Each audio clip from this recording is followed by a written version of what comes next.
desde distintas partes de México y desde países hermanos que nos hacen favor de acompañarnos en esta iniciativa que lleva por nombre Diálogo y Cultura o Diálogos por la Cultura, que no tiene otro objeto más que reflexionar desde la perspectiva de la cultura en un contexto de crisis, en un contexto de crisis que está marcado por un tema de carácter sanitario, por un tema de carácter político, de carácter económico y en muchas ocasiones quizás hasta existencial, porque es algo inédito en la historia de nuestras vidas, de nuestra generación, quizás etapas muy marcadas en la historia de la humanidad, en donde ha habido este tipo de circunstancias de pandemias que han aquejado la vida de los seres humanos.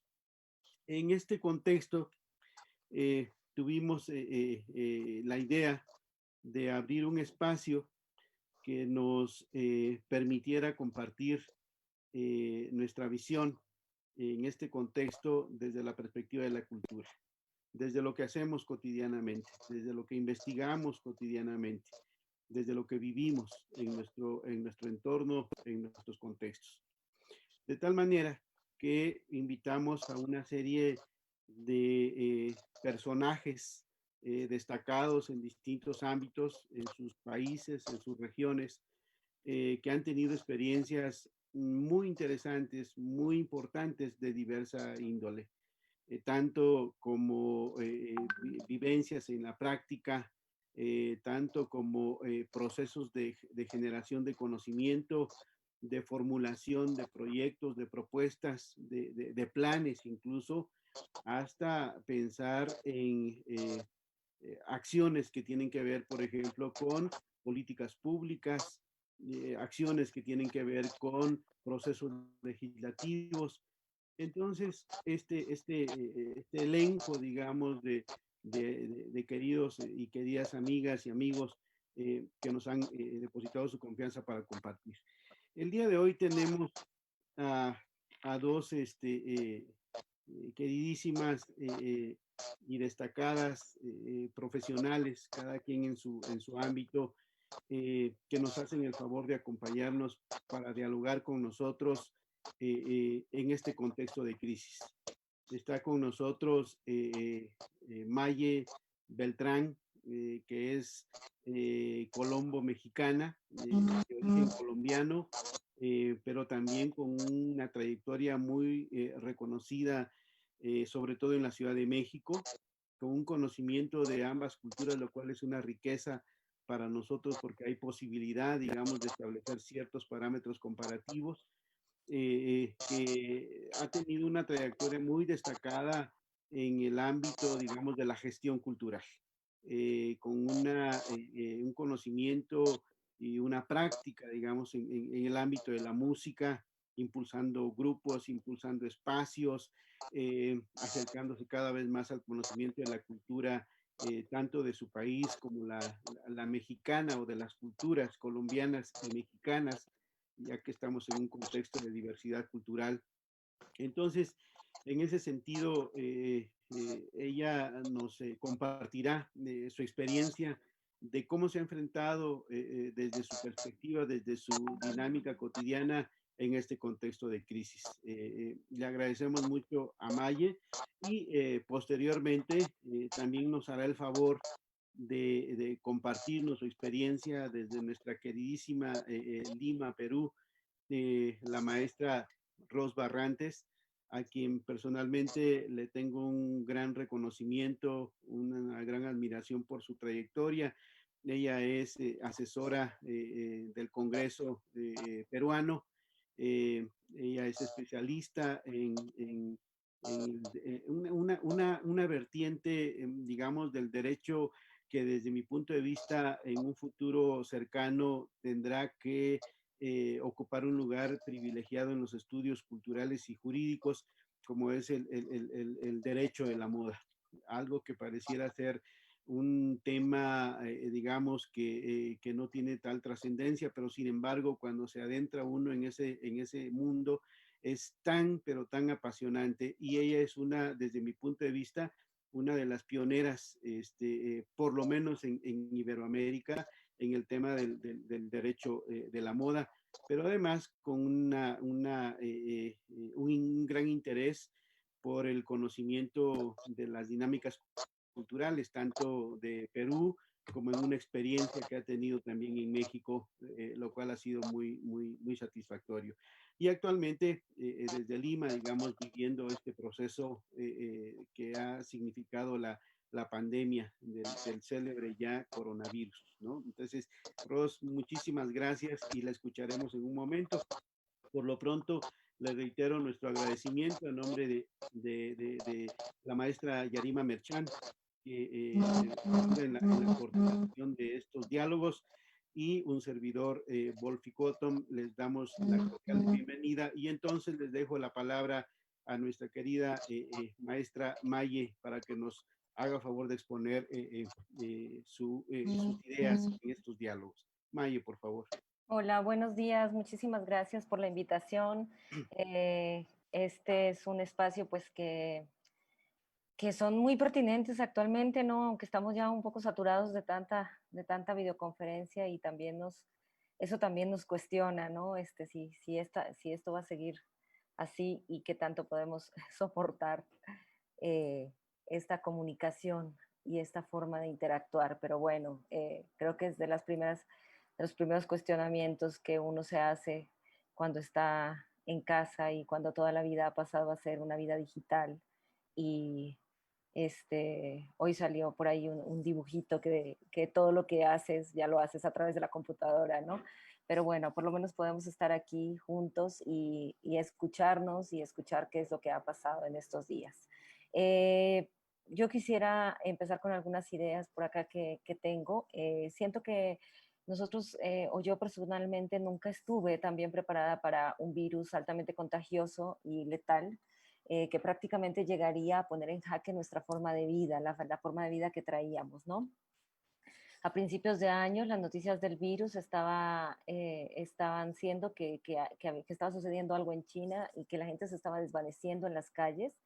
Y personalmente, pues escuché la información y dije, bueno, ¿qué estará sucediendo? ¿No? Es algo extraño, ha de ser algún complot, ha de ser alguna estrategia eh, relacionada con el poder, ha de ser alguna estrategia para desviar la atención sobre alguno de los temas profundos y dolorosos, como por ejemplo el movimiento feminista, que entonces a nivel mundial estaba alcanzando una fuerza bastante poderosa, ¿no? Y se estaba manifestando en diferentes países y en las diferentes calles del mundo. Sin tener mucha información, pensé también en alguna estrategia relacionada con las elecciones con Estados Unidos y el juego de poder entre China y otros países.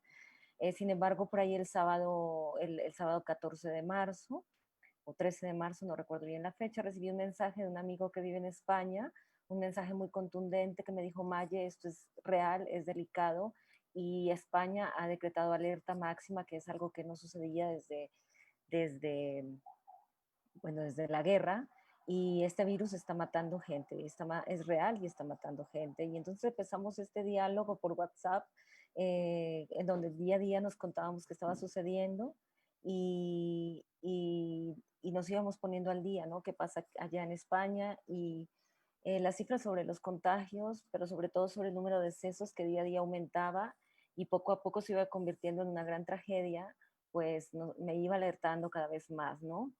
Hablábamos del manejo de los gobiernos, qué era lo que estaba haciendo, qué nos parecía acertado, qué no. Sin embargo, ahorita reitero, creo que no estábamos ninguno, nadie preparado para esta situación tan complicada, tan compleja que hemos vivido, ¿no? Eh, para entonces yo tenía en puerta un concierto con Caribe Funk, una banda colombiana que iba a hacer una gira mundial y bueno, una de las dos ciudades, uno de los países a los que iba a venir era México y tenía dos ciudades, que era México, la Ciudad de México y Guadalajara.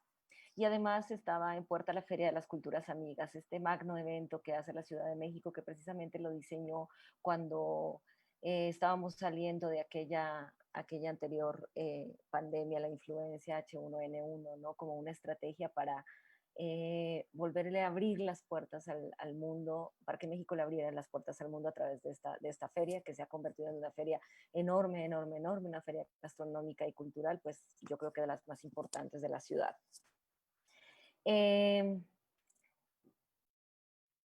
Esta pandemia nos detuvo, nos regresó a la casa y las redes sociales y como les decía, la digitalización de la vida se aceleró como nunca, sin precedentes. Y entonces, afortunadamente, los dos gremios con los que yo trabajo, los músicos y los cocineros y las cocineras, salieron con toda la creatividad posible a hacer videos. No sé si recuerdan estos primeros videos que empezaron a salir y que llenos de ingenio y de cariño y grabados desde sus casas y con la tecnología que había entonces a la mano, que sin duda es muy diferente a la que ahorita podemos ver con nuevos videos y con las actualizaciones que han hecho las plataformas para generar mejores encuentros virtuales. Nos llenaron sin duda de felicidad, de esperanza y de alegría ante el miedo que teníamos por falta de información, por falta de saber cómo nos iba a pegar en México, cómo nos iba a pegar en Latinoamérica, qué iba a suceder, qué tanto debíamos hacer caso o no a las peticiones, ¿no?, gubernamentales, a las políticas y demás. Y las cocineras y los cocineros salieron con campañas como dime qué tienes en el refrigerador y yo te digo que prepares, haciendo recetas caseras, los restaurantes, bueno, poniendo kits, ayudando a fundaciones, ayudando a organizaciones, triangulando recursos para que a lo mejor hoy no puedo cocinar y no puedo vender, pero puedo mandar a alguna fundación, ¿no? En casa particularmente el comedor se desbordó de momentos y de objetos que pertenecen a otros ámbitos de la vida contemporánea. Por ejemplo, se llenó de libros, de cuadernos escolares, de recortes, de hojas en blanco, de hojas de cálculo, de pequeñas hojas con apuntes, de computadoras, de teléfonos, de tablets, de audífonos, recetarios, revistas, platos, tazas, ensaladeras, botaneros, vasos de agua y por suerte encontré un espacio para un bello arreglo de flores que intercambié por unas cajas de antojería colombiana que estoy haciendo. El comedor de la casa muta constantemente y se llena de objetos que pertenecen, como les digo, a otros ámbitos de la vida contemporánea y después vuelve a ser el territorio por excelencia del encuentro familiar que permite la comida. Vuelve a convertirse en área de trabajo, o sea, muta constantemente el comedor. Creo que eso es algo que está pasando en muchas casas, o que pasó al principio en muchas casas, cuando nos dijeron guárdense, bueno, guardémonos, pero todos necesitamos más computadoras, necesitamos más tecnología, porque los niños aún están en clase, porque yo necesito seguir trabajando, o mi compañero de vida necesita seguir produciendo, necesita seguir trabajando, necesita seguir teniendo estas reuniones, ¿no? Y en las noches o en los momentos de comida, pues vuelve a convertirse en esos momentos de compartir, ¿no? Lo que es esta mesa y este espacio tan importante. En las noches se vuelve una bahía blanca y quieta que permite ver este enorme manglar que es la Ciudad de México, que está llenita de luces. Yo vivo en un piso 18, así que desde aquí se ve esta ciudad como si fueran unas luciérnagas así, y todos los pensamientos que se venían en la noche, ¿no? ¿Cómo nos vimos los cocineros y los músicos ante esta pandemia? Bueno, pues se cancelaron todos los conciertos, las giras, las ferias y las fiestas patronales en donde los cocineros, las cocineras y los músicos de tradición, por ejemplo, es donde encuentran su mayor ingreso anual en muchas ocasiones. Bueno, todo esto cancelado, ¿no? Y con ello se viene una nueva preocupación, que no nada más es la preocupación de salud, sino la siguiente preocupación, que es la económica, la preocupación de la sobrevivencia económica. Creo que como gestora cultural esta epidemia llegó y ha puesto a prueba todas nuestras capacidades para observar, entender, diagnosticar, planear, diseñar, articular proyectos relacionados con la cultura. Sobre todo porque la incertidumbre sobre la evolución de la pandemia nos tiene en jaque de alguna manera, nos tiene como sin saber, bueno, planeamos esta semana, planeamos la próxima quincena, planeamos el mes, pero no sabemos a ciencia cierta si podemos o no sostener, cumplir, lograr, ¿no? Sin embargo, también veo que nos tiene muy activos y nos tiene con una sobredosis y una dosis extra y extra y extra de creatividad y de solidaridad, que es lo que me parece súper rescatable y fundamental. La vida, como la cultura, se abrirán paso a esta pandemia, sin duda. Eh, Luego de hablar, ayer hablé con varios amigos para poder preparar esta conversación con ustedes, músicos, gestores, promotores, hablé qué están haciendo, cómo van, qué han visto, y la conclusión fue esta: la vida como la cultura se abrirán paso ante esta pandemia y estaremos allí, los que podamos, los que nos permita la vida misma estar allí, ¿no? Eh, Quisiera compartirles algunos ejemplos de las cosas que he visto que han hecho los músicos, que me parece que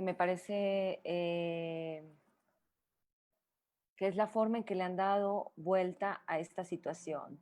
Y la primera que me sorprendió fue esta propuesta de Causa en Casa, que es un centro cultural que está en Jalapa. Ellos rápidamente generaron, a través de un trabajo comunitario en el que se involucró Punto Clave, Jazz, Contratiempo Jazz, Jazzatlán Capital, esta empresa que se llama LED Films, Grifo de Luz y Mosaico. Son 6 empresas o 6 emprendimientos, diría yo, no son unas grandes empresas, son emprendimientos que trabajan por la cultura y se organizaron para generar una serie de conciertos y subirlos inmediatamente a Kickstarter y poder generar a través de ahí un financiamiento para los siguientes meses. Ellos, creo que en México fueron de los más visionarios y pudieron rápidamente organizarse y generar conciertos que grabaron yo creo que los grabaron en el mes de febrero y los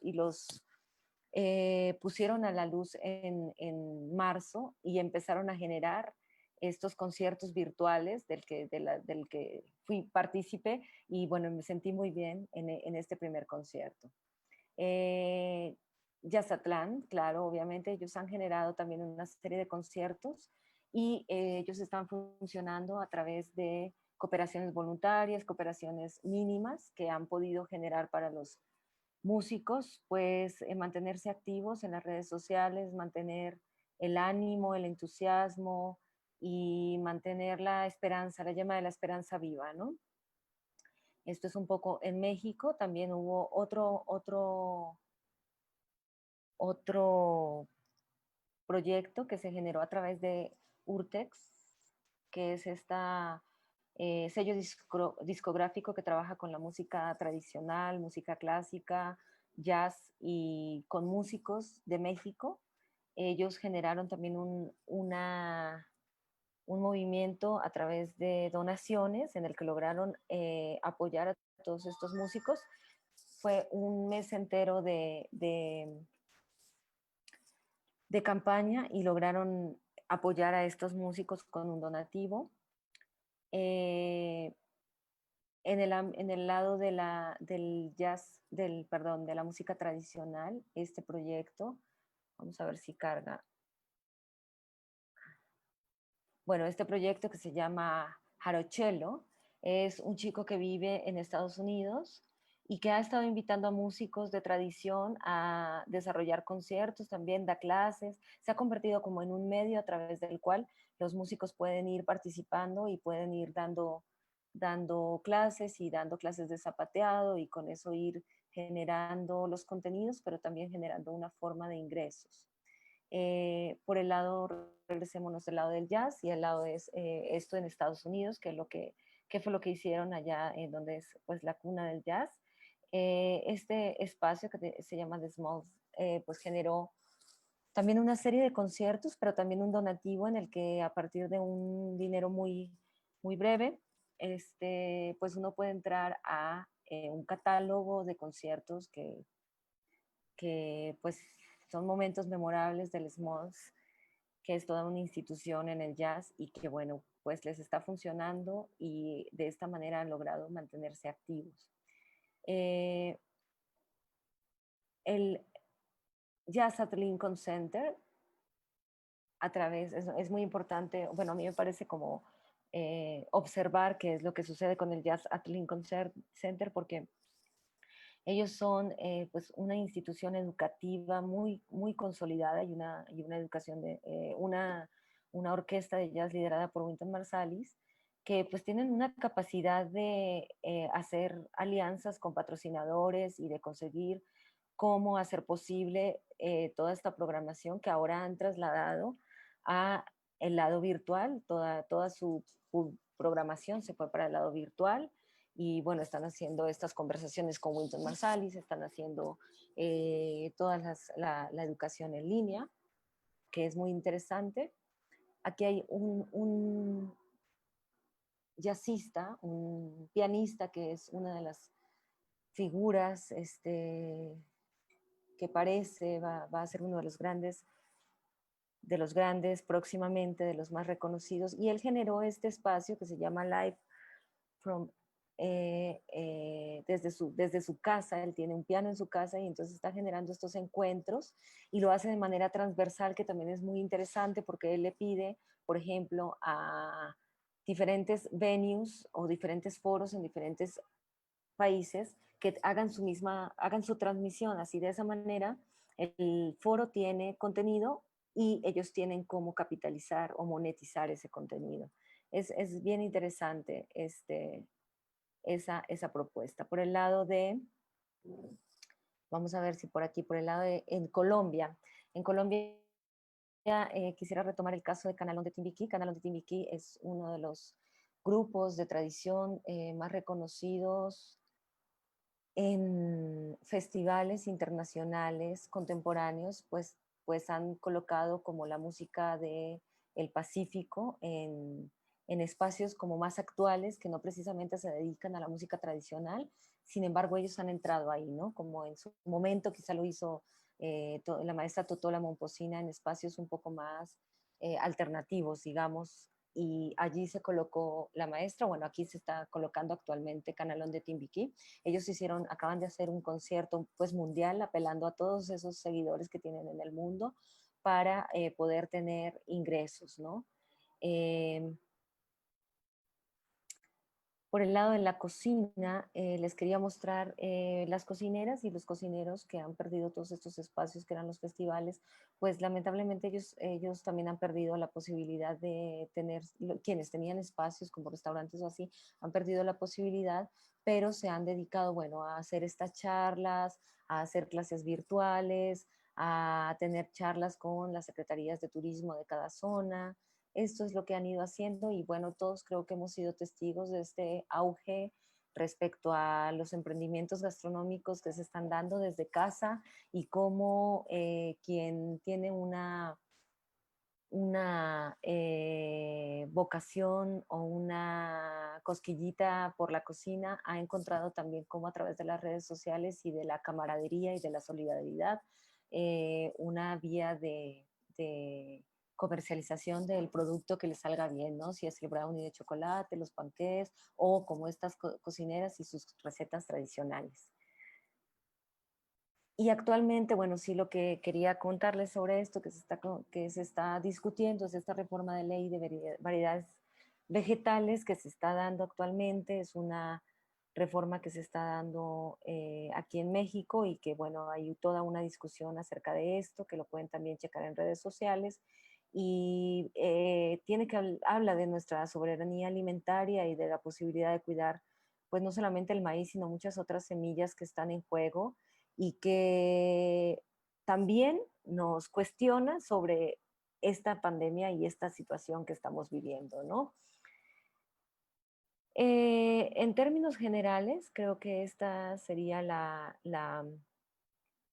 sería un poco mi intervención, es como el contexto general que les quería yo mostrar, qué es lo que está sucediendo en los dos ámbitos en los que yo trabajo, en la cocina y en la música, como los músicos, los artistas, los ingenieros, las cocineras, los cocineros y los restaurantes se están abriendo pasos ante esta nueva realidad que estamos viviendo por el confinamiento, que ha sido irnos a la virtualidad, ¿no? Irnos hacia el campo de las computadoras, de los WhatsApps, de los podcasts y de las intervenciones digitales para generar contenidos, para decir algo y para, en todo caso, generar también alguna forma de ingreso o ir pensando cómo es que podemos generar algunas formas de reactivación económica para estos dos áreas que están tan golpeadas por esta pandemia. Muchas gracias, Maye. Muy interesante, muy vasto, digamos, el panorama virtual, ¿no? Que estamos viviendo en estos momentos. Antes de darle la palabra a la maestra Rose, yo le dejaría como dos interrogantes que a mí me inquietan. Algún día Claro. tendremos que regresar a la vida cotidiana, llamémosle así, en la vida pública, en la vida laboral, etcétera. Este tema de la experiencia virtual seguramente habrá llegado para quedarse en algún sentido, formando parte de nuestras vidas. Pero ¿cómo, y se lo pregunto a usted en su experiencia propia, pero cómo imaginar ese regreso? Es decir, ¿qué alternativas vamos a encontrar? Porque esto es una cadena. Damos clases, damos conciertos para que otros nos vean, para que otros aporten, pero esos otros a su vez tienen que conseguir algo para poder hacerlo, ¿no? ¿Cómo imaginar esto una vez que volvamos, Maye? Por ahí alguien, o más bien haciendo un paralelo con una formulación que se hacía en el sentido de que a veces al Estado no le gusta que los sectores sociales construyan políticas independientes de él, ¿no? Porque busca a veces quizás controlar, tenernos, digamos, como cautivos. ¿Cómo imaginar? ¿Es posible, es viable crear, construir políticas culturales, si no independientes, con cierta autonomía de parte del Estado, desde su experiencia? Yo le dejaría con esas preguntas para que volvamos al diálogo más adelante. Muchas gracias, Muchas Maya. gracias a usted. Maestra Rose, a usted que ha sido tan prolija en estos temas del derecho de la moda, en estos temas de interés por la cultura, por el medio ambiente, etcétera, le agradecemos mucho su presencia y le dejo la palabra para que desde nuestro querido Lima, Perú, nos hable de su experiencia en este contexto de crisis que estamos viviendo desde la perspectiva. En este caso entenderé que quizás usted vaya a hacer más énfasis desde la perspectiva de la cultura y el derecho, que es su otro ámbito de trabajo amplio, llamémosle así. Muchas gracias, Rose. Agradezco mucho la introducción, maestro Wolfi, y muchas gracias, maestra Maye, también por la exposición, realmente muy enriquecedora escucharla. Y pues efectivamente yo he preparado una exposición, básicamente en memoria de nuestros fallecidos, de la gente de primera línea. Ya acá en Perú tenemos aproximadamente 10.000 fallecidos. Y quiero empezar con una frase: nunca olvidarte es la mejor parte de haberte conocido. Contra el olvido, ahora se ha superado aproximadamente la cifra de 10.000 fallecidos por la pandemia. Familiares, amigos y allegados de los que han partido ofrecen recuerdos de seres queridos como manera de preservar sus memorias, ¿no? Médicos, policías, bomberos, artistas, activistas sociales, líderes indígenas, periodistas, muchas veces desaparecidos entre las estadísticas que nosotros no los reconocemos todos los días, son recordados por quienes los conocieron o quisieron que nunca se pierdan en el olvido. El número de caídos por la pandemia aquí en Lima, Perú, del nuevo coronavirus, ha sobrepasado la tristísima cifra de los 10.000 peruanos aproximadamente, porque vamos entre los 2.600 de cifras que no conocemos por las estadísticas del Ministerio de Salud hoy por hoy. Cuando he reunido la historia de hombres y mujeres de todo el país que han perdido la vida a causa de la espantosa enfermedad, la información de contagiados, hospitalizados y fallecidos ha permitido relatar la existencia de todas las víctimas del COVID. He tenido la contribución de algunos familiares, colegas y amigos de los que han compartido recuerdos de aquellos ciudadanos cuyas historias se perdieron en los reportes cotidianos de esta guerra sin cuartel contra el nuevo coronavirus y lo hago para que tal vez podamos compartir ahora en este espacio de debates y culturas, porque quiero compartir esto, porque es de gente, pues, activistas sociales y gente que está en primera línea. Y quiero compartir la historia de Yolanda Garay, que tras un duro golpe, ella trabajaba, todos han sido golpeados de distinta forma con la pérdida irreparable de personas significativas para su trabajo, organización sindical, parroquia, institución militar o policial, empresa periodística, grupo musical, gremio deportivo, comunidad indígena, barrio, en fin. Hay un barrio acá en Lima, que es el Agustino. Yolanda Garay Tantaruna produjo un duro golpe porque se trataba de una pundorosa dirigente del vaso de leche y defensora de los derechos de la mujer. Desde muy joven se inició como líder vecinal del sector Río Agüero, con los años llegó a ser integrante del Comité Metropolitano del Vaso de Leche. Uno de sus familiares me relató lo que para esta persona fue la pérdida. Lo que me produjo sus palabras fue lo siguiente, ¿no? Ha sido una pérdida muy grande para nuestro distrito. Hemos perdido una lideresa, a pesar de no ser una profesional, tenía la capacidad de llegar a las personas. Ha sido una maestra para nosotros. Lamento Julia Inocente Romero, su comadre y también dirigente vecinal del Agustino, quien la conoció desde los 20 años. Era una mujer muy alegre y humana, siempre dispuesta a apoyar, y hasta los últimos días antes de iniciarse la cuarentena, seguía con el plan de trabajo para distribuir el reparto de canastas de alimentos a sectores vulnerables del distrito.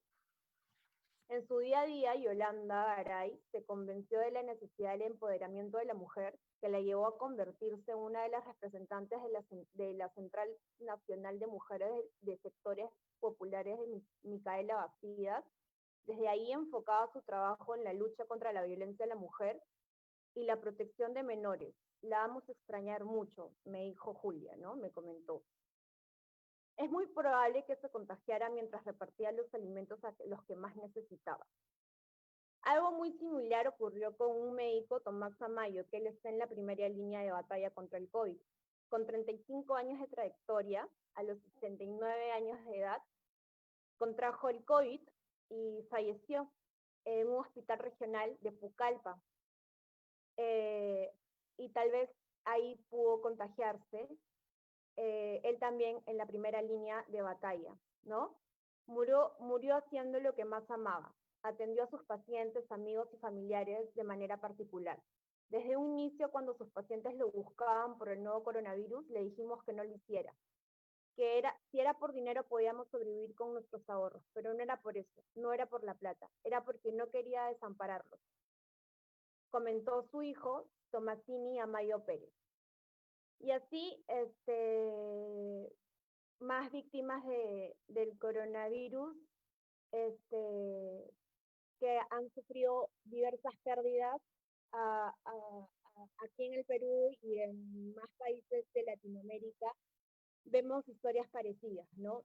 Parecen relatos sacados de un libro de literatura siniestro, pero son reales.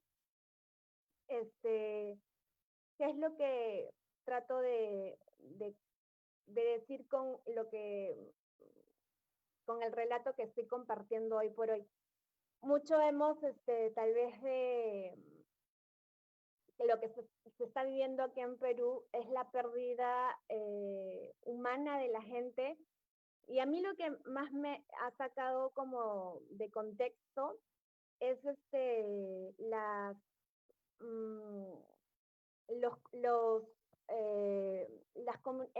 aquí en Perú, en Lima, hay una comunidad que se llama Cantagallo. Un líder, un apu, que se llama Agustín Peña, líder de la comunidad Cantagallo, falleció. Y él comentaba, antes de que fallezca, buscaba apoyo porque estaba contagiado. Y él al fallecer, se llevaron sus exequias, sus restos, para que sean incinerados. Y las comunidades indígenas tienen una manera de despedirse de sus seres amados. Entonces, lo que hicieron los familiares fue despedirse de alguna manera tradicional de los restos, haciendo la misma ceremonia, pero con las ropas de su líder indígena. Entonces, vemos que ya las formas, las diferentes formas de despedida de la memoria de estos seres que nos han dejado a raíz del coronavirus, van cambiando. Ahora la pandemia nos ha dejado a despedirnos de los seres amados de maneras distintas, ¿no? Para las comunidades es mayor aún distinto que para los occidentales, que tenemos pues una manera distinta de despedirnos, que para las comunidades que tienen unos mecanismos distintos que nosotros, ¿no? Esto en parte de la memoria que está sufriendo acá el Perú con las culturas que vivimos, ¿no? Por otro lado, aquí en el Perú, dentro del contexto tradicional que estamos viviendo, se ha visto muy golpeada las zonas vulnerables. En la mayor parte de las familias, hay muchas familias vulnerables que nosotros ya tenemos aproximadamente 100 días de cuarentena. Entonces, la gente no ha podido salir a poder realizar las actividades normales que solíamos realizar. Yo preparé una presentación que no la he podido compartir lamentablemente, pero tenía fotografías en donde la gente ha preparado ollas comunes. ¿Qué significa eso? O sea, se han juntado aproximadamente 50 familias y preparaban ollas comunes con lo que podían. Por ejemplo, familias compartían papa hasta el día de hoy, ¿no? Arroz, leche, para poder sobrevivir el día a día. Porque mucha gente lo único que busca es poder comer, poder llevar algo pues, a alimentarse, ¿no? Y la informalidad hoy por hoy en el Perú ha ido creciendo. Y lamentablemente vemos, tanto en el Perú como en Latinoamérica, esta realidad que no solamente el COVID ha golpeado, ha sacado en realidad lo que vivimos, la informalidad. La informalidad en la que estamos sumergidos en Latinoamérica es realmente devastadora. Y como yo leí un artículo que decía pues que hoy por hoy ningún país estaba preparado para una pandemia, ¿no? Pero yo creo que pues aquí en el Perú tampoco estamos preparados ni para una pandemia ni para una nueva normalidad. Ni siquiera estamos preparados para introducirnos, como nos decía la maestra Maye, ¿no? A una vida virtual, porque hay comunidades que ni siquiera tienen acceso a poder compartir cultura por redes sociales, no tienen acceso para poder entrar a una tablet, a un Zoom, a internet. Hay comunidades que no tienen ni siquiera la antena, la fibra óptica para poder compartir internet. Aquí en el Perú salió un programa Aprendo en Casa, del cual varias comunidades no han podido acceder a este programa y se han quedado sin poder estar en el sistema educativo por la falta de acceso a la educación, o sea, al sistema de internet. Entonces, lo que se ha visto es abrir las escuelas interdiarias para que esas comunidades puedan asistir al colegio.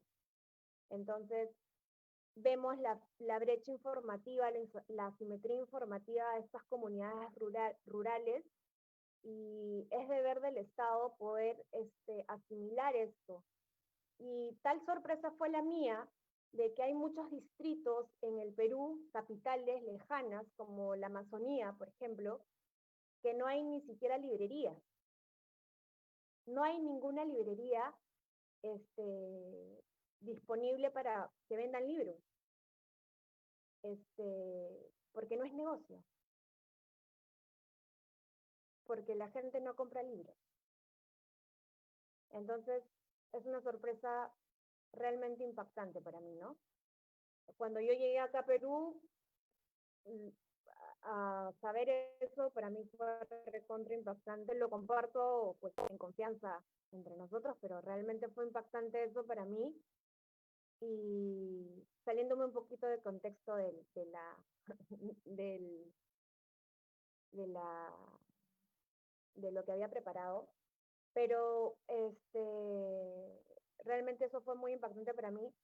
Pero sí, la simetría informativa que nos rebasa a nosotros es muy grande, y en temas culturales, yo creo que vamos avanzando, acercándonos, tal vez no vamos a poder acercarnos a una normalidad virtual, no vamos a poder acceder a eso hasta que tal vez podamos tener una gobernanza digital como México o Colombia sí lo ha podido hacer años atrás, trabajando un poco más profundo en esos aspectos, ¿no? En eso sí nos lleva un poquito más, más tiempo que nosotros en temas de gobernanza digital. Yo quería compartir un poquito lo que están haciendo las comunidades indígenas. Las comunidades indígenas han sido muy golpeadas por el COVID, pero también las comunidades indígenas han sabido salir un poquito de esto. Quiero compartir una foto que tengo acá. Esta es una iniciativa de la Amazonía. No sé si se puede ver. Sí, sí lo vemos. Ella es Sabia Amelia, de la comunidad Omagua. Uh-huh. Han hecho tapabocas o mascarillas para poder ser exportadas.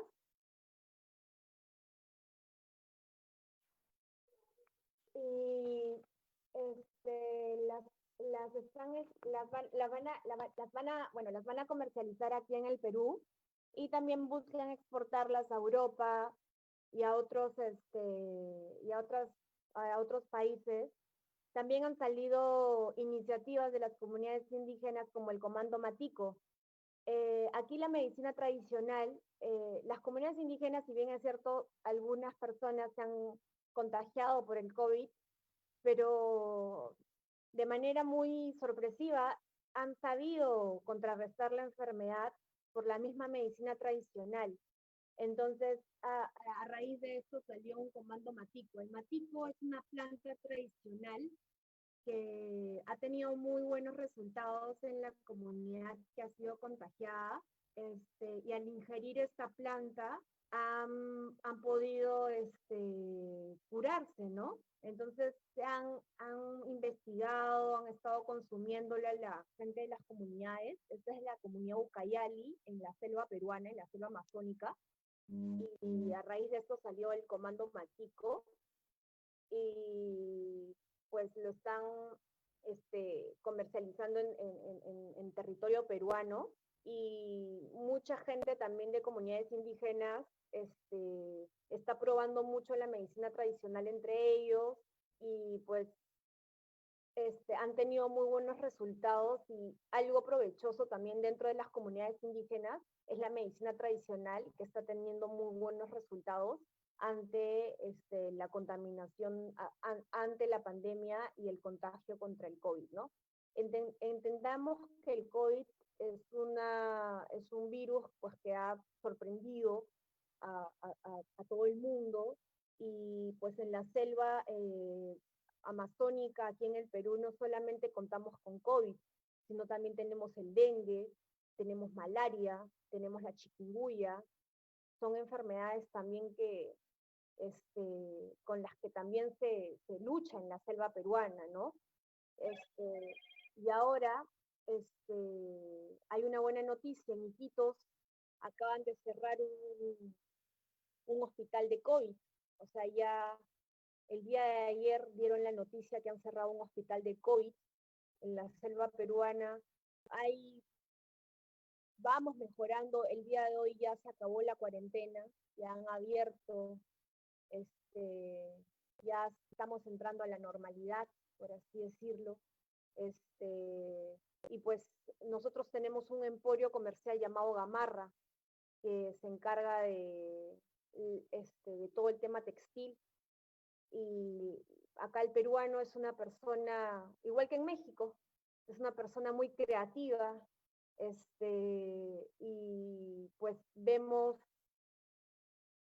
muchos de los comercios que antes hacían polos, casacas, gorros, ahora todo es tapabocas, todo antifluidos, antibacteriales, cosas contra COVID. Entonces, ver la creatividad peruana y el comercio es satisfactorio porque pues ves que el peruano trata pues de alguna manera contra el tema económico que está ahí, pues, ¿no? La parálisis económica es para todos, entonces, pero están tratando de salir adelante contra eso, ¿no? Dinámicas como el e-commerce también, pues el peruano que no entraba a vender por el tema de internet, porque era muy difícil que entrara a vender por el tema de internet, pero ya hay gente que está entrando a vender por internet, ya se están a las nuevas tecnologías, se está entrando, entonces es muy interesante ver estas nuevas dinámicas que ya están aprendiendo muchísima gente. Y pues, a ver, vamos a ver qué tal va a ir. Yo quisiera también hablar sobre el tema de Machu Picchu, de nuestras reservas naturales y de nuestro turismo, de nuestros arqueólogos y de cómo ha sido golpeado esto en nuestra cultura, ¿no? Nosotros tenemos una reserva que se llama Pacaya Samiria, y la Reserva Nacional Pacaya Samiria, hoy por hoy ha sido golpeada porque no hay ingresos, al igual que Machu Picchu. Pero el día de hoy, a partir del 1 de julio, ya se van a abrir los vuelos nacionales y se va a incentivar el turismo interno. Entonces, con eso se va a empezar a incentivar el ingreso tanto para los comuneros que viven del turismo interno y para tanto para Cusco, que la gente de Cusco vive del turismo interno también. MAPI, como se le dice acá de cariño, MAPI, a Machu Picchu, MAPI ya va a empezar a funcionar, y se espera que el próximo año ya podamos recibir a turistas extranjeros, así cuando quieran pueden venir de nuevo a Machu Picchu, y esperamos pues que las comunidades puedan tener un poco de visibilidad. Hoy por hoy ya se ha visto que existe por lo menos visibilidad dentro de las etnias a raíz del COVID. Aquí, a raíz de la pandemia, yo hice un contraste, que justo lo quería compartir, pero me da muchísima pena que no pueda compartir mi PPT, pero el Estado empezó a registrar una identidad étnica de las personas enfermas de COVID.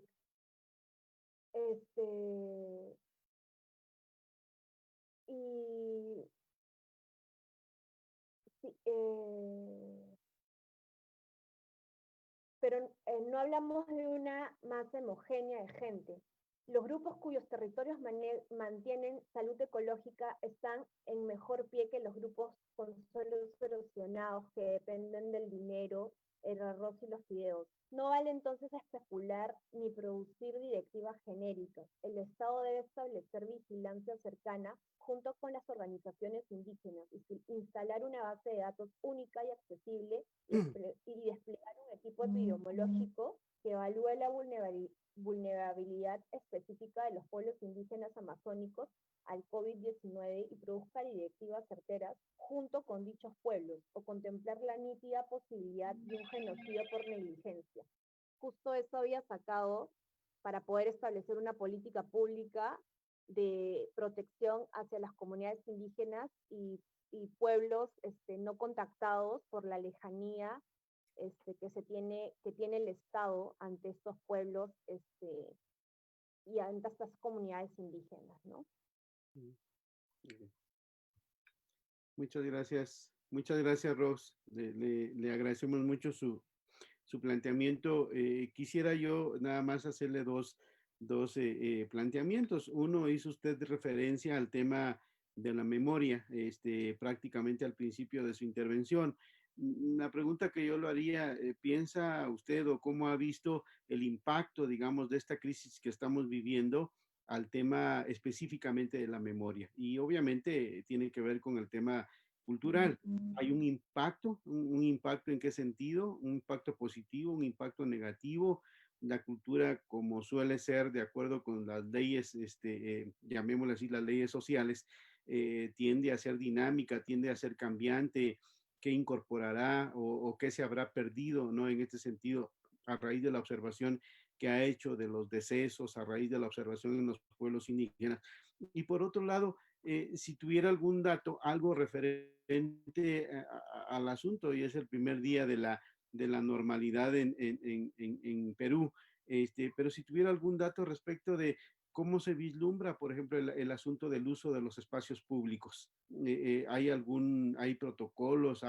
Bueno, porque la gente seguramente tendrá que buscar formas de vida, seguramente se desbordará otra vez en los espacios públicos, calles, qué sé yo, me imagino a los pintores de barrio, de pueblos, de colonias, saliendo a hacer de las calles galerías para vender sus cuadros o hacer conciertos públicos para recabar algo. No lo sé, estoy imaginando, ¿no? Que tiene algún dato con relación al uso de los espacios públicos, pero me regreso ahora para antes de abrir el diálogo con los demás participantes en esta nuestra sesión con Maye, si quisiera compartir algo respecto de mis planteamientos y luego si alguien gusta con todo gusto preguntar, comentar algo, lo haremos con muchísimo gusto.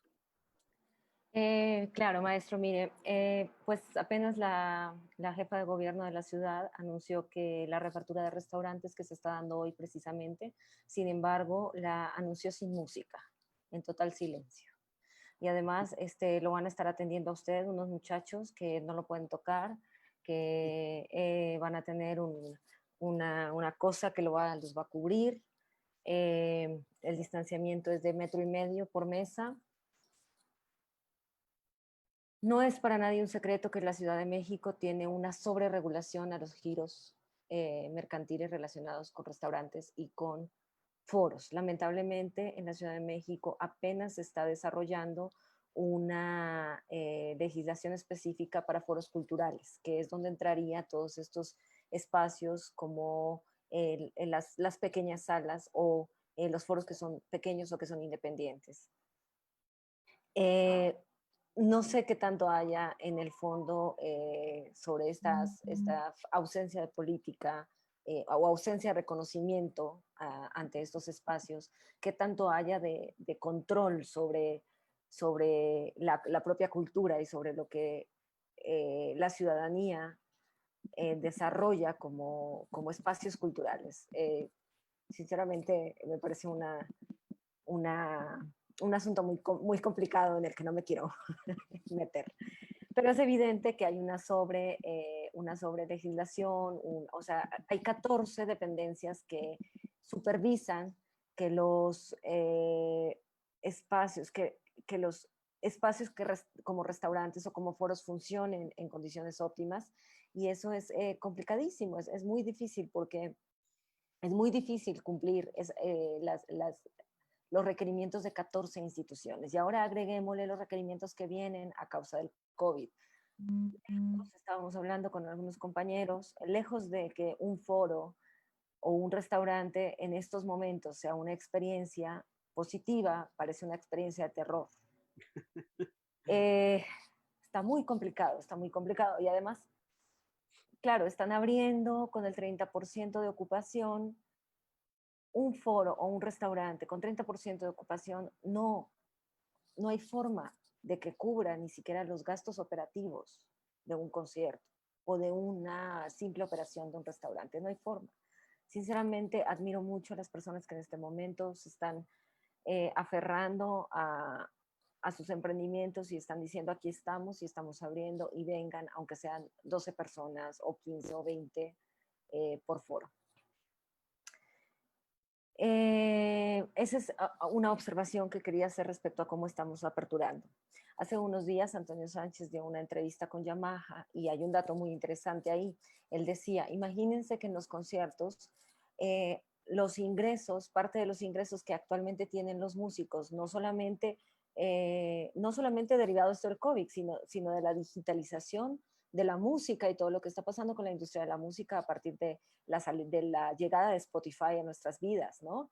Y cómo Spotify maneja comercialmente y económicamente las reproducciones. Los músicos han tenido que recurrir a las camisetas, los discos, las tazas, las plumas, la firma de autógrafos. ¿Qué va a pasar cuando se reabran las salas? Y eso nos cuestionaba, ¿no? ¿Qué va a pasar cuando se reabran las salas? Y vamos a poder firmar autógrafos, abrazarnos con nuestro público, tomarnos la selfie. Todas esas son preguntas que aún nos estamos haciendo y que es muy probable que no se vaya a poder muy pronto. Entonces, en este sentido es que los gestores o los promotores nos enfrentamos siempre nos han dicho, ustedes son los que evalúan el terreno, los que ven y los que...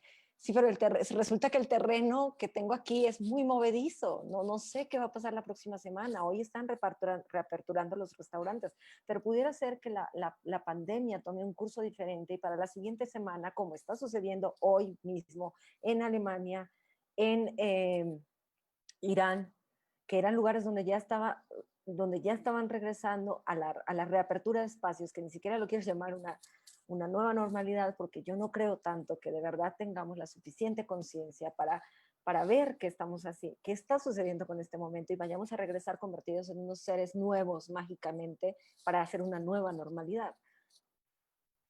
Vamos a intentar tener una normalidad parecida a la anterior con unas restricciones. ¿Por qué? Porque ¿qué queremos? Queremos seguir llenando o necesitamos seguir llenando foros, pero también necesitamos seguir trabajando como locos porque el capitalismo no se ha detenido, porque de todas maneras la forma de economía no ha cambiado aún, no, el sistema de salud sigue quebrantado, todos los sistemas siguen colapsados, el sistema económico, o sea, ¿de cuál nueva normalidad estamos hablando? De una nueva normalidad en la que vamos a tener que ser igual de productivos que antes, pero con la mitad o el 30% de las herramientas, de los recursos, y con doble legislación, una legislación extra encima. Complicadísimo, maestro, complicadísimo. Un futuro en unas aguas movedizas, lodosas, que no se sabe cómo es que lo vamos a agarrar. Y bueno, y por otro lado, otra reflexión que quería hacer es, claro, la digitalización de los conciertos, de la vida, de la cultura, del entretenimiento, llegó Y han sucedido cosas súper interesantes, como por ejemplo que usted tenga, que un músico de un concierto y tenga como en ninguna sala, un músico, por ejemplo, de música tradicional, que hay contados los foros en la Ciudad de México, tenemos que 2 foros para la música tradicional en la ciudad, para la música tradicional mexicana en la Ciudad de México, foros independientes, hay 2, 3 foros, de resto son conciertos que contrata el gobierno para, a través de sus instituciones y que a través de eso genera recursos para los músicos. Esos foros generalmente son para 50, 60 personas. Un concierto, por ejemplo, el concierto que dio el maestro Ramón, tuvo creo que 1000 personas observándolo, que pagaron un boleto. Eso en la vida real, en la vida real estando, en la vida real no sé cuál, no hubiera sido posible, ¿sabe? 1000 personas pagando un boleto al maestro, un boleto de 150 pesos. No, está muy difícil que lo logremos en términos reales. Ahora, fue posible por el confinamiento, claro, porque estamos ávidos de, por favor, quiero algo que me ayude a llevar este momento tan complejo, quiero un poco de música. El maestro es súper querido, súper reconocido, entonces estamos apoyando, apelamos a la solidaridad. Hay una serie de circunstancias que hacen que eso suceda específicamente. Ahora, si eso va a perdurar cuando llegue esta reapertura de foros y de espacios, también lo dudo mucho, porque no sé cuánta gente va a estar dispuesta. Claro que es muy cómodo decir, voy a estar esta noche en un concierto, no tengo que ir a ningún lado, me siento aquí, me pongo mi mezcal, yo ya aprendí que me lo debo colocar en una mesa aparte, porque en un concierto que estuve se lo eché encima a la computadora y me eché la computadora y la tuve que mandar a arreglar. Entonces, son todas esas cosas que suceden en el concierto, que es la carnita de estar ahí enfrente de un músico y sentir las vibraciones, el sonido, poderte tomar un mezcal, un vino, un vaso de agua, lo que sea. Pero tener esa experiencia de la música en vivo, pues es muy diferente a la música, a esta virtualidad, muy diferente. Ahora, pasan cosas extraordinarias, también positivas, muy diferentes, y quién sabe si vuelvan a reproducirse cuando se reaperturen las salas. Ahora, las salas, lo que le digo, con un aforo de un 50% o de un 30%, no hay sala que sobreviva y no hay concierto que salga a flote en términos económicos, en términos de pagar y sostener la producción. Está muy complicado. Okay. Muchas gracias. Dramático el panorama. Habrá que pensar qué podemos hacer desde la sociedad, más allá de la solidaridad virtual, una vez que estemos volviendo, qué podemos hacer para no voltear a ver siempre al señor de las alturas llamado Estado, llamado gobierno, ¿no? Habrá que pensar, imaginar qué podemos hacer. No sé si Ros tiene algún comentario o alguien más quiera intervenir. Rose.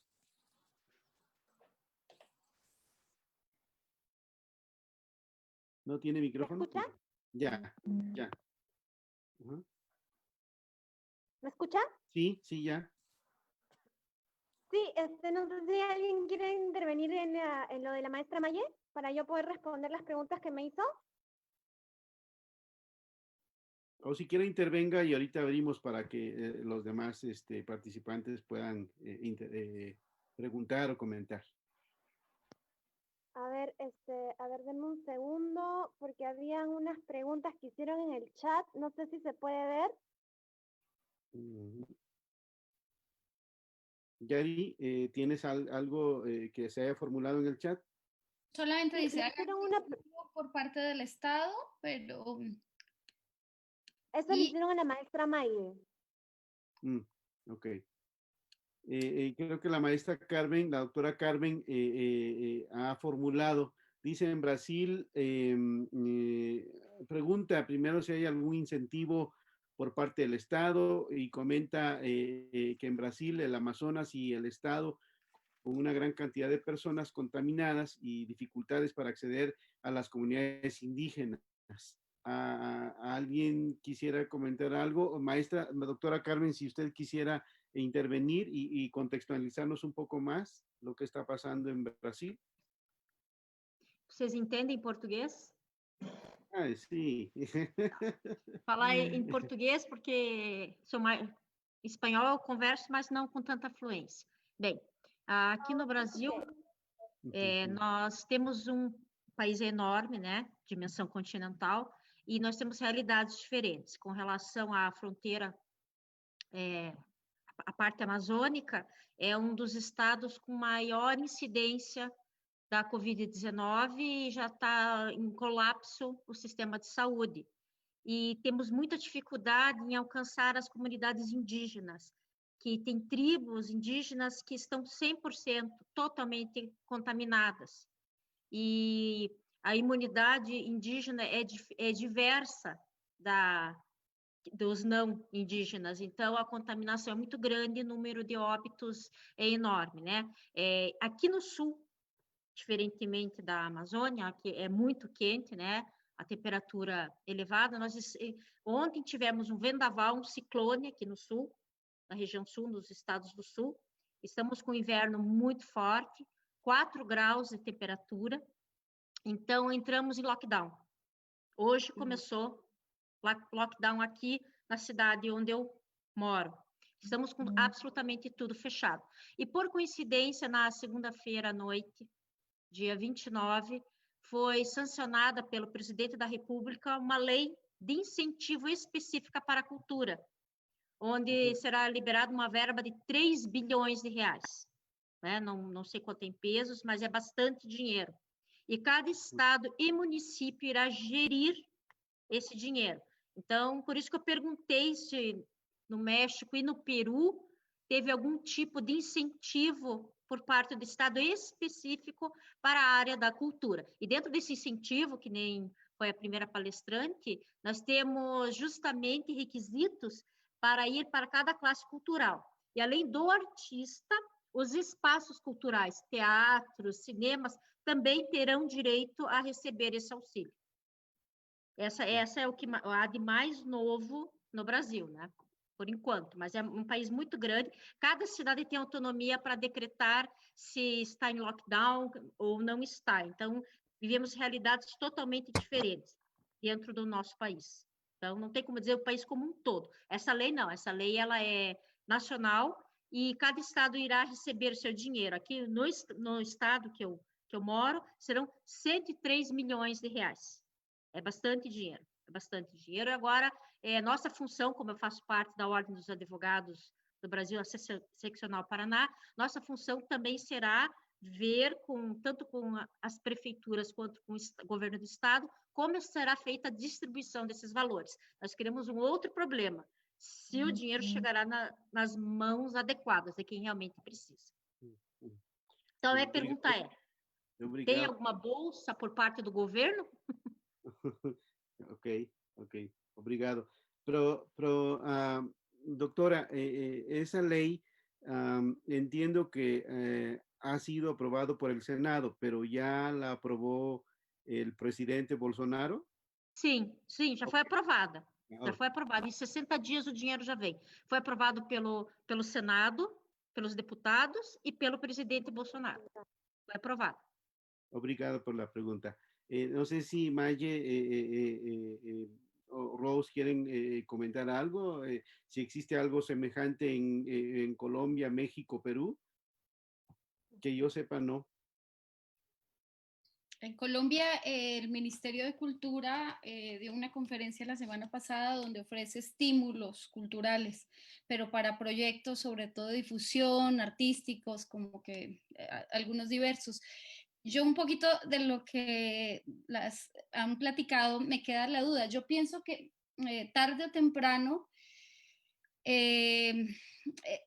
tendremos que convivir con este tema del virus, ¿no? Como lo hemos hecho con otras enfermedades, es decir, y esporádicamente a todos nos tendrá que dar como quizás una gripa nos ha dado en la vida.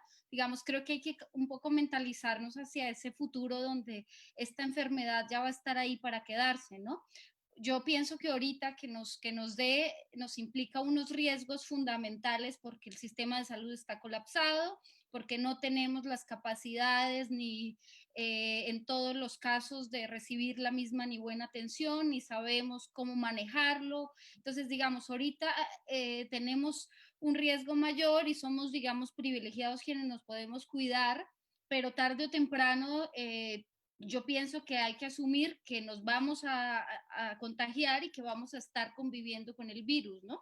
Creo que ese es como un poco también a lo que viene. Yo ahorita el tema de las redes sociales lo veo muy positivo, pero también lo veo el negativo, ¿no? Creo que tenemos grandes ricos ahorita, Facebook, Zoom, todos los de las plataformas, digamos, el gran problema es que también tenemos este monopolio digital donde todo lo cultural pasa, con todo lo cultural, lo social, lo romántico, yo no sé qué no pase ahorita por redes sociales, pero ellos siguen siendo el gran monopolio y tampoco hemos logrado salirnos de ahí, ¿no? Y digamos, en crisis es cuando quizás plataformas independientes u otros sistemas podrían tener cabida, porque también uno sabe que uno sube una foto de Facebook y sube su concierto casero, su poema y lo que sea, y no sé cuántos ceros y números le sumen a las cuentas de Spotify, de Facebook, de todos los grandes,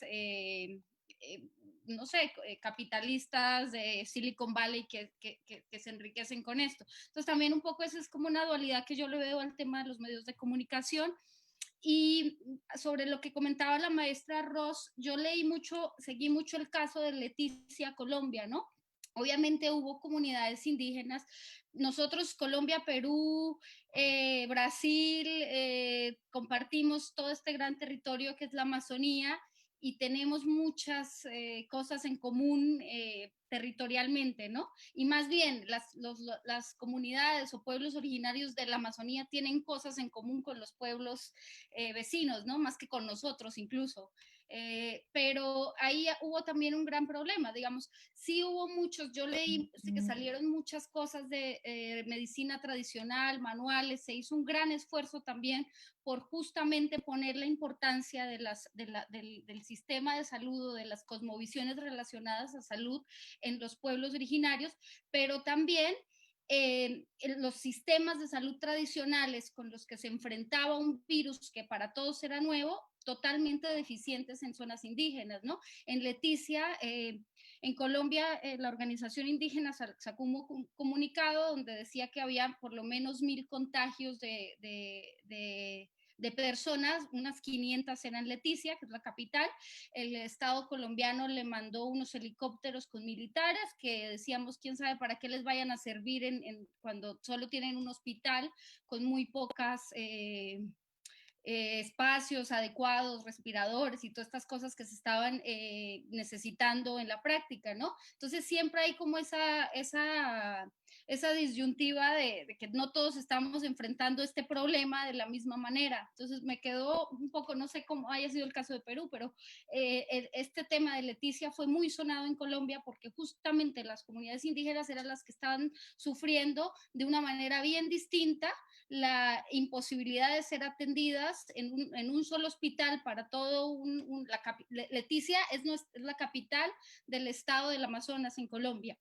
Y ellos nos hablaron esto como de 1,000 contagiados, ¿no? Entonces, bueno, pues lo dejo en la mesa un poquito porque me quedó sonando. Gracias, Yadi. No sé si tienen algún comentario, alguna otra pregunta sobre lo que se ha discutido hasta ahora. Mayo. Pues yo quería comentar que, bueno, lo que no tengo toda la información a la mano de lo que ha sucedido con los apoyos gubernamentales para músicos y para cocineros y cocineras. Sé que han existido, específicamente CD2, se dieron 1,300 apoyos para músicos de 20,000 pesos cada uno. Esto lo dio la Secretaría de Cultura. Ahorita está corriendo una beca para músicos tradicionales, para composición y demás, y todo este programa que se desarrolló, que se llamó Contigo a la Distancia. O sea, sí ha habido una cantidad sí ha habido programas gubernamentales. Sin embargo, yo opté por colocar ejemplos, si pues lo notaron, pues todos eran ejemplos independientes, ejemplos de sociedad civil o nacidos desde la sociedad civil, precisamente porque yo siempre he trabajado desde allí. Yo eh, creo fervientemente en la autogestión y creo que siempre ha generado muy buenos proyectos la gestión independiente, que siempre ha existido, no es que por el COVID o la COVID esté dándose más. Sin embargo, sí nos está poniendo ante una realidad pues que nos cuestiona, ¿no? ¿Cuántos apoyos más podría darnos el gobierno de esa manera? Pues quién sabe, ¿no? No creo que, o sea, lo estamos viendo pues con los recortes presupuestales y demás que también están existiendo. Entonces, pues hay cosas de las que hay que hacernos cargo y hay que seguir siendo tan creativos como lo demostró la presentación. O sea, los foros, los músicos y los cocineros, las cocineras no han parado en realidad. O sea, se paró una dinámica que se traía, que era la dinámica de pues, publico el concierto, vendo boletos, vienen, me ven. Ahora planteamos una dinámica completamente diferente y ahí sigue. Y ha sido un alivio tenerlo en estos 3 meses. Ok, muchas gracias. Wolfi, ¿podría intervenir? Por favor, el doctor Primero Delgado. que nada, para felicitar a Mayerly y a Ross. Ha sido increíble, de verdad. Es un placer saber de otras latitudes del mundo y contrastar una vez más el parecido que tienen con nuestro país. Miren, respecto a lo que decía Mayerly, me da la impresión, Mayerly, que muchas de las actitudes creativas que se esperan de los artistas y de los creadores y de los gestores pasaban por la interacción, ¿no te da la impresión, Mayerly? Pasaban por la interacción con el otro. Muchos de los proyectos que tuve chance de ver en el FONCA, en la entidad mexicana que en teoría fomentaba y apoyaba a los creadores y artistas, muchas de estas dinámicas pasaban por imaginar otras formas de interactuar con el público. Sí, y ahora, cuando quitan ese componente, nos vemos, Mayerly, en un serio predicamento. Y ahora incluso pareciera que el apoyo que da el gobierno es una caridad para que no se extinga el mundo artístico, porque nos quitaron el componente fundamental, que era el uno a uno con la gente. Ross tiene razón, aun cuando logremos formas creativas de comunicarnos a través de la línea, siempre habrá una brecha enorme, una brecha digital enorme con otros públicos.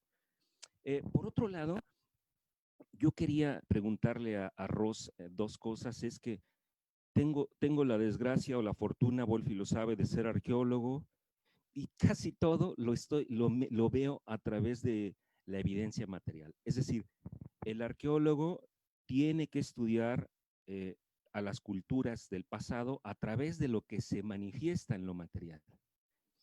Y ¿sabes qué, Rose? Me vino a la mente cuando estabas hablando de que están usando nuevas formas de despedirse de sus familiares a través de la ropa, o la preponderancia que hay hoy en día con los tapabocas, ¿no? Con las botellas de gel, con los carteles de alerta casi apocalípticos que hay en toda la ciudad, mascarillas, guantes de látex. Ayer caminaba por la UNAM y vi un cubrebocas en el suelo, en el camino, y para mucha gente eso es una tremenda irresponsabilidad, dejarlo ahí después de haberlo usado. Pero me llamó la atención en términos, pensándolo como arqueólogo, pensando en cuántas cosas se materializarán para el futuro de esta pandemia, cuántas de nuestras prácticas, actitudes, dejarán indicios materiales y cómo, y difícilmente el arqueólogo podrá adivinar que el cubrebocas es un indicio de pandemias, porque seguramente habrá alguien que diga que esto es inviable, se tiene que recoger y poner en una bolsa. Yo creo que el arqueólogo tendría que ir irremediablemente al basurero. El basurero sería el yacimiento fundamental para entender una pandemia. Allí encontraríamos restos de estos guantes, de carteles, de mascarillas, ¿no? Porque entiendo que son desechables. Pero la pregunta en concreto, una vez que te he planteado esto, es, también en el ámbito público, dices que sacan o preparan ollas comunes. Estas ollas para el público, para dar de comer, ¿son más grandes las ollas de lo normal? Y la otra, ¿cómo era el asunto específicamente de velar o despedirse de su pariente usando su ropa? ¿Cómo era, Ros? Pues si podrías describirle un poco más. Muchas gracias, Jaime. Un gusto de saludarte y pues, de Igualmente. conocerte por la vía virtual. Tengo la Igualmente. suerte de verdad de tener la conexión de internet acá desde Lima. Pues sí, la verdad que hoy por hoy, como arqueólogo, la verdad que suena interesante la perspectiva que tú le das a los residuos que hoy vemos, que van a ser en el futuro estudiados por futuros colegas tuyos, ¿no? Tanto tapabocas como cubrecaras, etcétera. Tal vez no se tenga que hurgar en la basura, sino en un futuro se tenga que hurgar al momento de realizar excavaciones para hacer nuevas viviendas supersónicas, en los, ¿cómo se le dice este nombre técnico? Cuando tienes que, cuando hay botaderos, dentro de las casas, ay, ya se me fue el nombre técnico que se le dice. Basurero, bueno. Tras patios, ¿te refieres a desechar algo? Desechos, los que se le bota. Claro. Sí, los desechos, rellenos sanitarios. Rellenos sanitarios. Sí. Tal vez se va a tener que hurgar dentro de los rellenos sanitarios cuando te topas con una nueva construcción y, te das cuenta que era un relleno sanitario. Y ahí se van a dar cuenta de que existían tapabocas. Que en el 2020 hubo una gran pandemia que tenía a todos asustados. Exacto. Y entonces moría mucha gente. ya van a estar en los rellenos sanitarios, ¿no?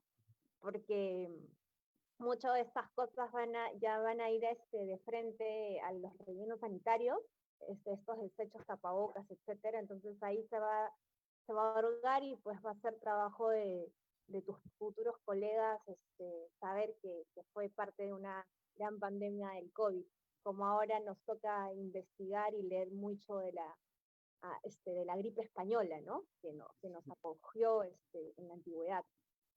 Bueno, y al respecto de los despidos, del tema de la memoria, pues sí, aquí en Lima, en la época de los 90, hubo un desplazamiento forzado por parte de una comunidad Shipibo-Conibo a ribera del río Rímac, que se le dice Río Volador. Era una comunidad aproximadamente de 2.000 personas de una comunidad indígena, y se establecieron a ribera del río Rímac, pues en condiciones un poco vulnerables, y ellos se establecieron completamente con todas sus tradiciones, ¿no? Viven completamente de sus artesanías, de su comida, estableciendo completamente todas sus costumbres. Y una de sus costumbres es despedir a sus seres queridos con diversas formas de despido respecto a sus tradiciones. Y aproximadamente dentro de la comunidad les atacó el COVID aquí en Lima. Entonces, se hizo un reportaje respecto de el APU. APU se le dice al jefe, es en el idioma Shipibo-Conibo, APU significa jefe, y se pone en una mesa de comedor, llámesele, los vestidos, ¿no? Los vestidos tradicionales del APU, alrededor de velas, ¿no? Con ceremonias tradicionales, con los cantos tradicionales, para despedir al ser querido, ¿no? En memoria de quien en vida fue el APU de la comunidad. Entonces así se despidieron del APU de la comunidad, ya que no tenían los restos vivos de la persona, porque pues Oye, fue... claro, Ros, interesantísimo. No interesante, perdón, es una palabra inadecuada en estos tiempos. Pero más bien, Rose, te ¿no? quería preguntar, ¿se enterraba luego esta indumentaria? Eso no sabría decirte, creo que no la han enterrado, creo que la guardan ellos. Bien, bien, gracias, Rose. Quedó clarísimo. Sí. Y por último, Wolfi, me gustaría preguntarle a Mayerly, a propósito también de la materialidad.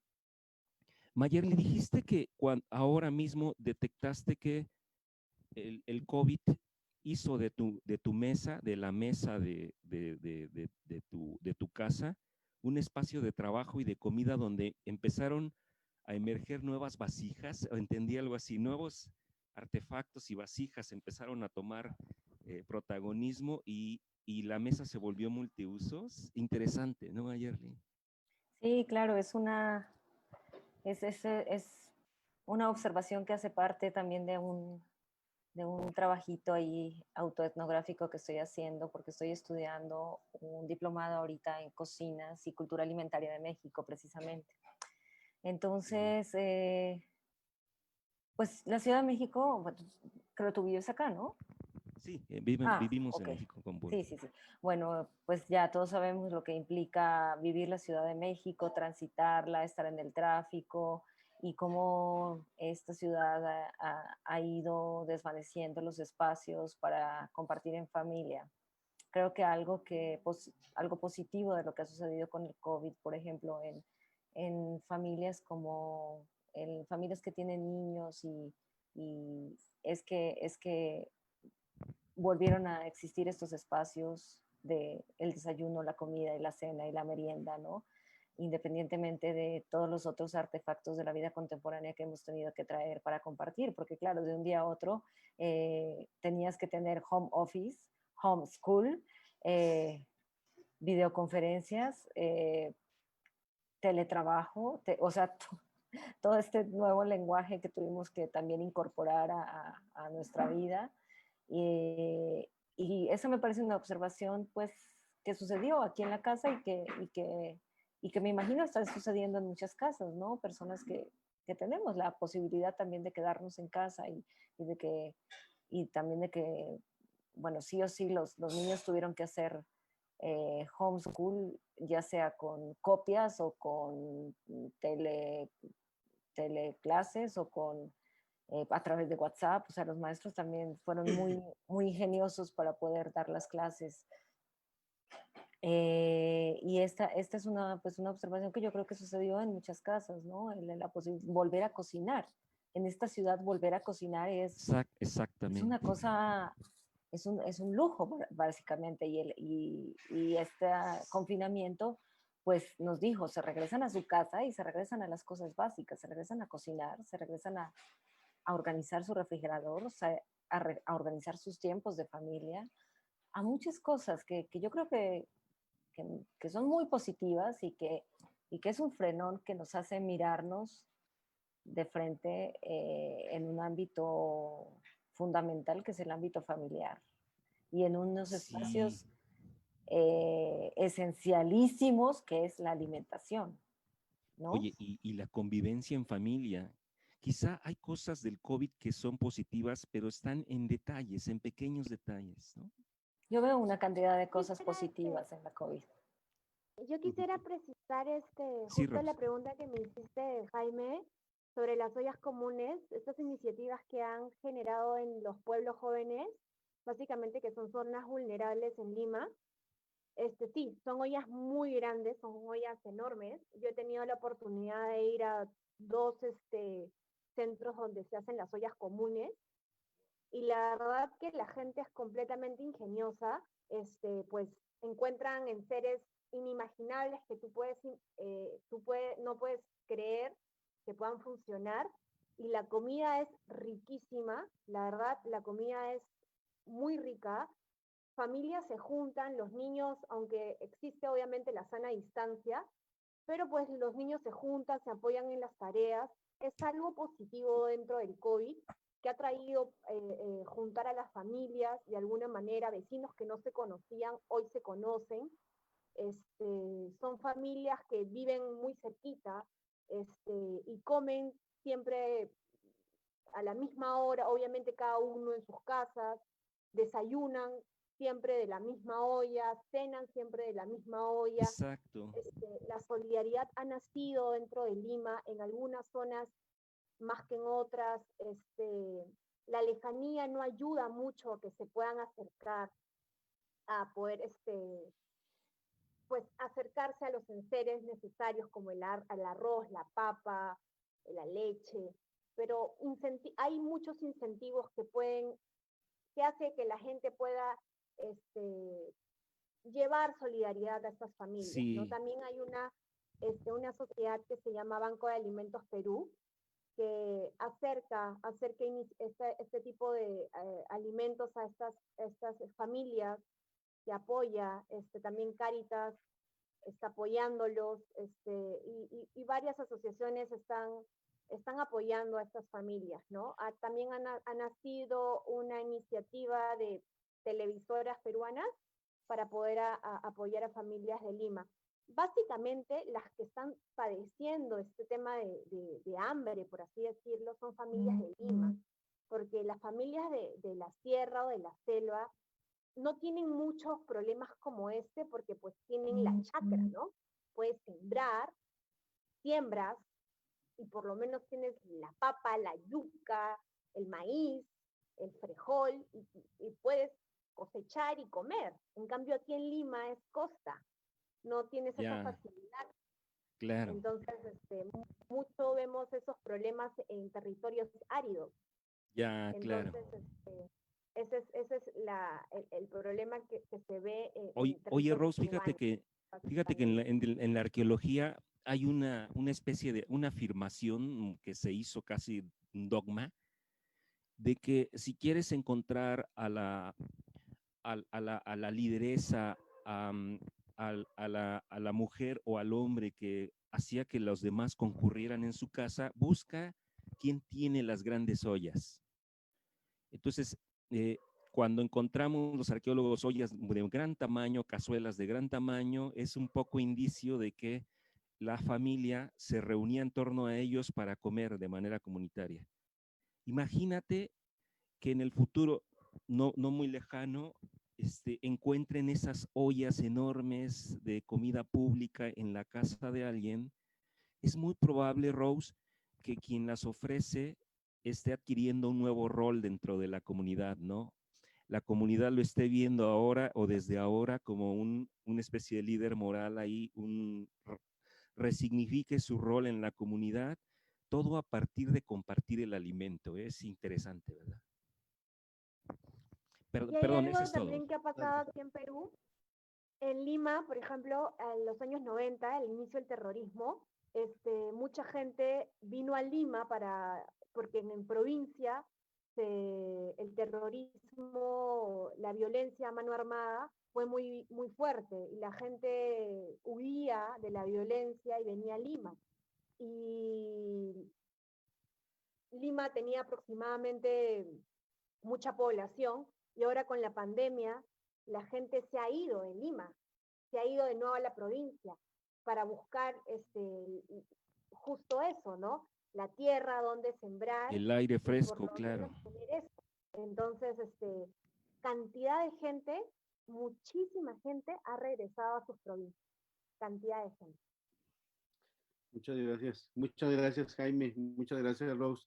Yo quisiera ir enfilándonos a cerrar nuestra sesión, pedirle, por ejemplo, a la doctora Carmen, por lo menos me ha llamado la atención, lo mencionó en la sesión pasada el doctor Humberto Cuna de la Universidad de Fortaleza, el proceso por el que iba transitando esta ley de apoyo cultural hay en Brasil. Si usted pudiera compartirnoslo, se lo agradecería, porque será interesante saber cuál es el contenido. Y será interesante porque me llama la atención a mí una cosa. No estoy seguro si los apoyos, por ejemplo, en el caso de México, no sé, en otra latitud, en Colombia, creo que Yarima lo mencionó, no estoy seguro si esos apoyos en estricto sentido parten de un concepto en estricto sentido de apoyo a proyectos culturales. Me da la impresión que de pronto son más bien apoyos para la sobrevivencia de los artistas, ¿no? Pasa como los préstamos del campo que suelen darse.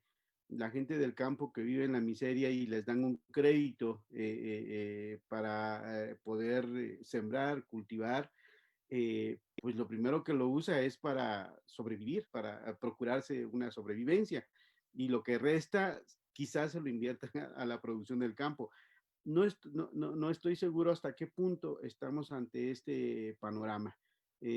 Hay actores que se dedican al teatro, a la música alternativa, por decirlo, a los espacios alternos, que se quedaron sin fuente de trabajo.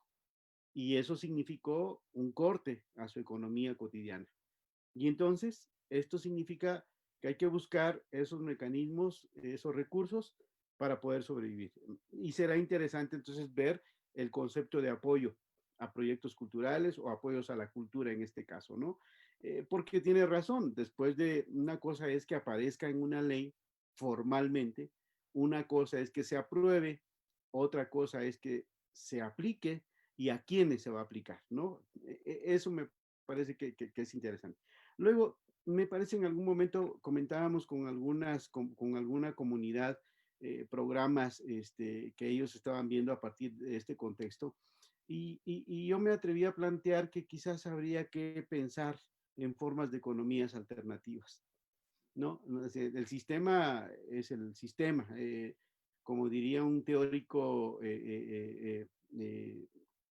mexicano-argentino hace unos años, que decía que el socialismo o el marxismo más bien nos había enseñado a criticar al capitalismo, pero no nos había enseñado a vivir en él, ¿no? Entonces, en este sentido, quizás habría que pensar en qué formas de economías alternativas puede darse en comunidades pequeñas, por decirlo de esta forma, ¿no? Llegará un momento en que quizás el medio de cambio, que es el dinero, que es con lo que se mide prácticamente el poder adquisitivo, en algunos casos mermará. Estamos entrando a la parte de la crisis económica. Estamos empezando a vivir la crisis económica. Las consecuencias todavía no las sentimos plenamente. Y entonces, en ese sentido, creo que, ¿por qué no? Aunque pareciera ser volver al pasado, pero habría que pensar en formas económicas o formas de economías alternativas. Y finalmente, Maye comentó de manera muy interesante que veía muchas cosas positivas en las relaciones familiares.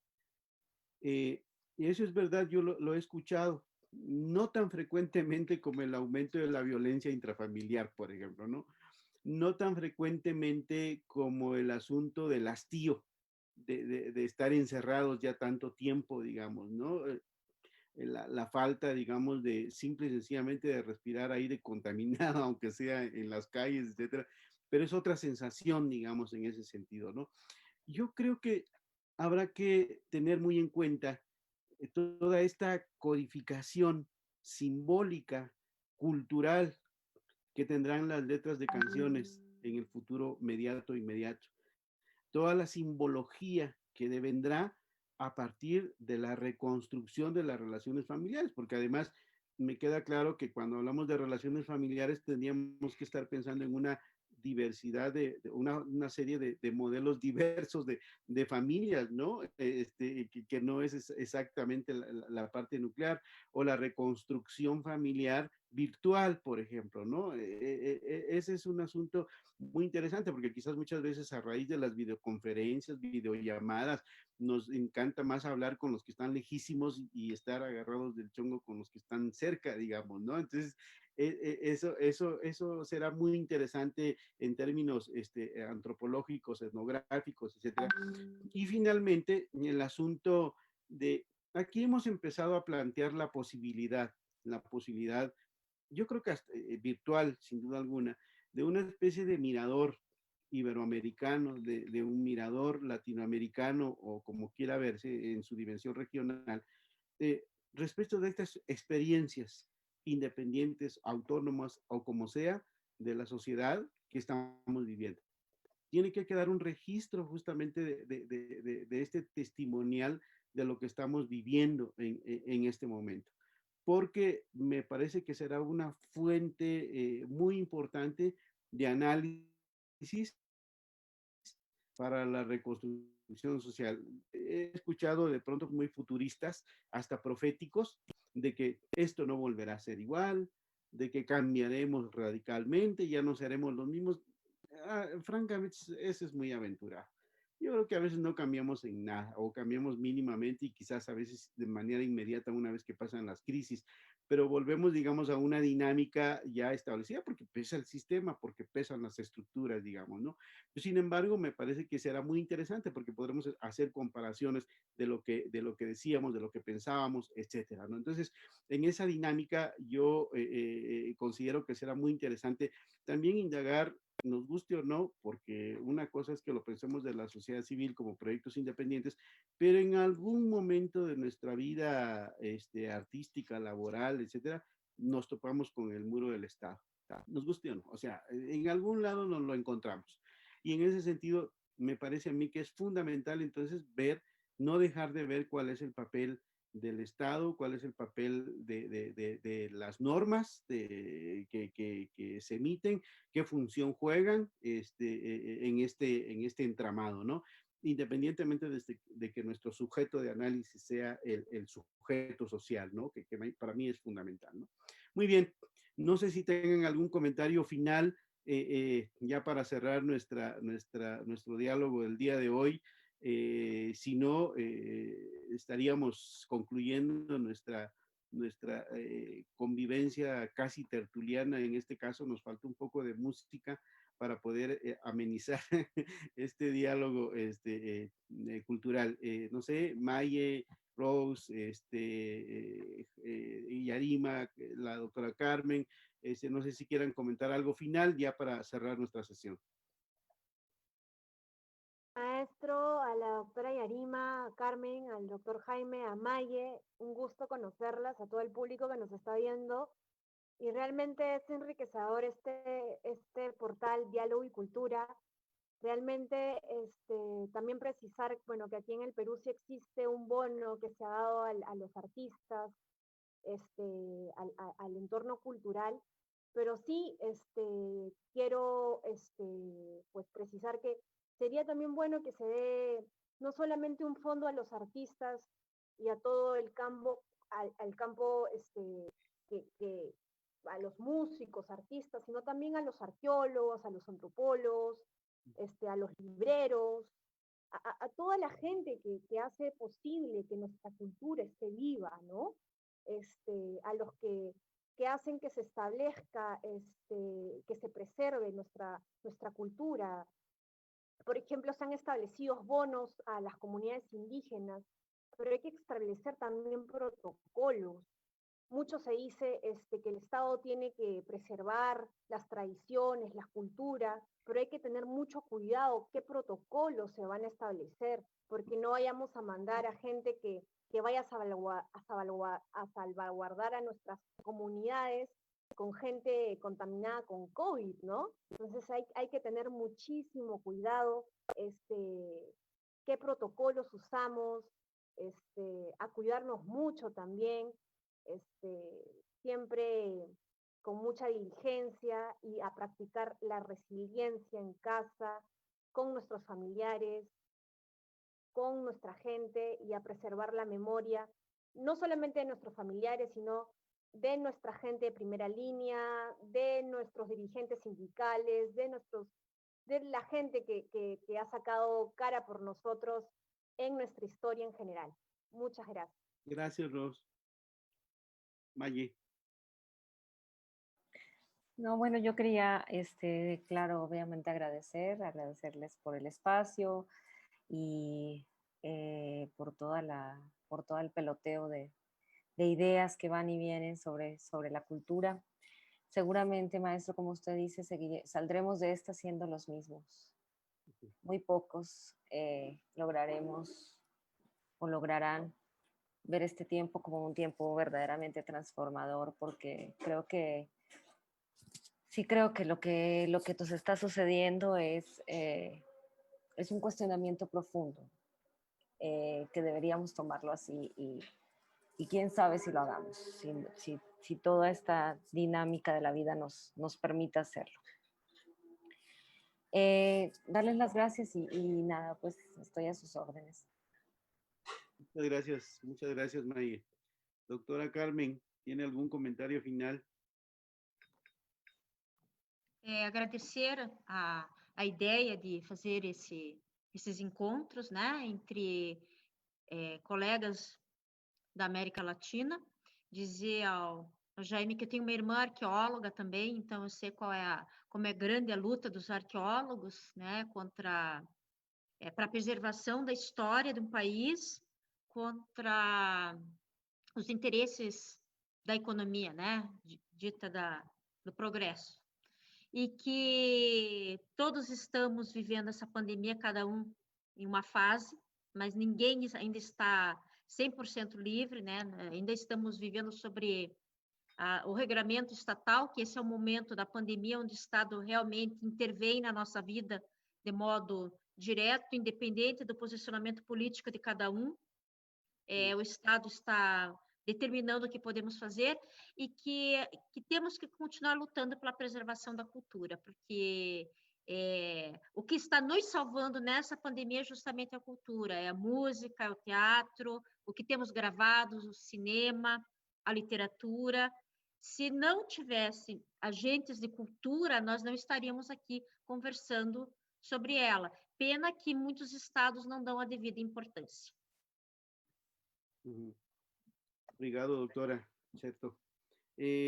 Muchas gracias, Yari. ¿Tienes algún comentario final? Yarima.